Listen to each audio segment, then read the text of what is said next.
उन महिनत जे हासिलात मां रुगो पंहिंजी ज़रूरत मुताबिक़ लाणे, बाक़ी जेको सभु जो सभु आहे उहो पंहिंजे दिलि ऐं पंहिंजे दिमाग़ जे रज़ामंदी सां ॿियनि जे ज़रूरतुनि लाइ छॾे ॾिए। माना उहा जेका गॾियल जेका तव्हां मिल्कियत जेको अकाउंट जेको आहे उन में जमा कराए। तव्हां जेको बि कमायो आहे ईमानदारी सां तव्हां खणो, जेतिरी तव्हांजी ज़रूरत आहे जाइज़ ज़रूरतूं पूरियूं करियो, बाक़ी जेको बची थो पियो उहो जमा करायो। जनी ॾाद न ॿिज तनी तुंहिंजो आसो, पोइ उभारी सिज अवल ॾींहुं उन्हनि खे। पर वक़्तु बेवक़्ति ज़रूरत, जिन माण्हुनि जी ज़रूरत घणी हुजे उन्हनि खे पंहिंजो पाण खे तरजीह ॾिजे। जेकर ॿिए कंहिं माण्हू जी वधीक ज़रूरत आहे, तव्हांखे ज़रूरत न आहे त तव्हां हुनजी मदद कयो। छो त रती सां चयो ॾिनो किनो न थिए पाण थिए घणो, सारी सखी चढ़ो जे भेल थी भलो थिए। ऐं इहो सभु कुझु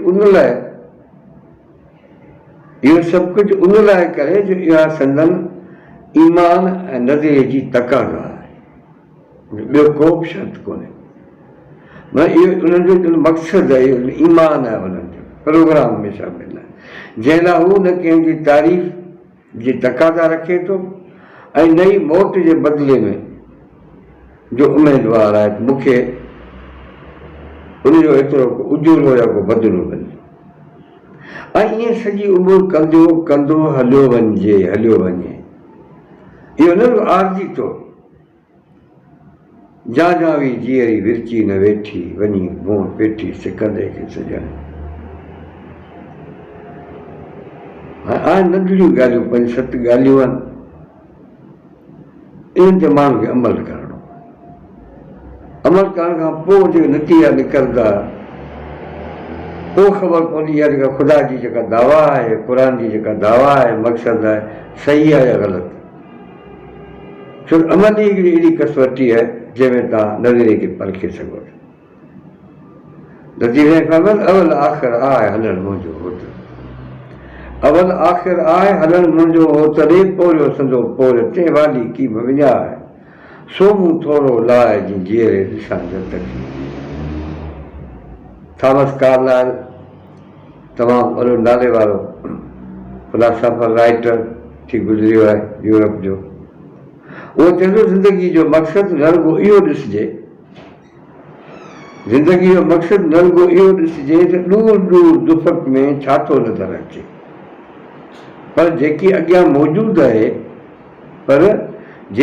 मौजूदु आहे उनखे कीअं जोड़िजे, उनखे कीअं संभालिजे ऐं कीअं निभाए। कार्ल मार्क्स इहा ॻाल्हि कई त दुनिया ते घणो बहस थी चुको, हाणे अचो त उनखे बदिलाए। लतीफ़ साईं फरमायो कनी मां जी मन में कनी इस्तक़बाल, हासिल जनी हाल आउं जीअंदी उन इन हाल खे हासिलु करणो। हाल हासिलु थी वियो हलियो त पोइ मां जी बि चङो उन ते फ़ख़्रु कंदासीं ऐं मुस्तक़बिल चङो थींदो। महिरबानी इन ते गौर फ़िक्र ज़रूरु कजो ऐं इन ते वरी जो पाण ॿी महफ़िल में ॻाल्हाईंदासीं। महिरबानी।